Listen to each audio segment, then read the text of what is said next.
കൊച്ചിയിലെ കമ്പനി ആസ്ഥാനത്ത് ചേർന്ന ബോർഡ് യോഗത്തിലാണ് ബേബി മാത്യു സോമതീരത്തെ വൈസ് ചെയർമാൻ ആൻഡ് മാനേജിംഗ് ഡയറക്ടറായി തെരഞ്ഞെടുത്തത്. കഴിഞ്ഞ 7 വർഷമായി അദ്ദേഹം ജീവൻ ടി വി മാനേജിംഗ് ഡയറക്ടറാണ്. കമ്പനി ആസ്ഥാനത്ത് ചേർന്ന യോഗത്തിൽ ബേബി മാത്യു സോമതീരത്തെ പുതിയ സ്ഥാനലബ്ധിയിൽ ജീവൻ സ്റ്റാഫ് അംഗങ്ങൾ അനുമോദിച്ചു.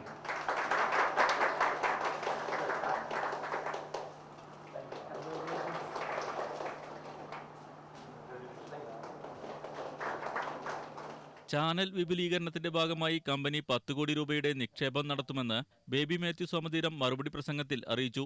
സ്വന്തമായി സ്ഥലം വാങ്ങിച്ച് സ്വന്തമായി ബിൽഡിംഗ് പണിത് മാറി എല്ലാ വിധത്തിലുള്ളതായ ഒരു വികസനം, 10 കോടി രൂപയുടെ വിവിധ രംഗങ്ങളുള്ള വികസനം, മാൻ പവർ ഉൾപ്പെടെ വിവിധ ബ്യൂറോസ്, പ്രോഗ്രാംസിലുള്ള കണ്ടന്റിന് വേണ്ടിയിട്ട് മറ്റ് രാജ്യങ്ങളിൽ നമ്മുടെ ചാനൽ കൂടുതൽ പ്രചരിപ്പിക്കാൻ, ഇന്ത്യയിൽ തന്നെ ഇപ്പോൾ നമ്മൾ DTH-ലില്ല, ചില ഡിസ്ട്രിബ്യൂഷൻ്റെ പ്രോബ്ലം നിങ്ങൾക്ക് അറിയാം.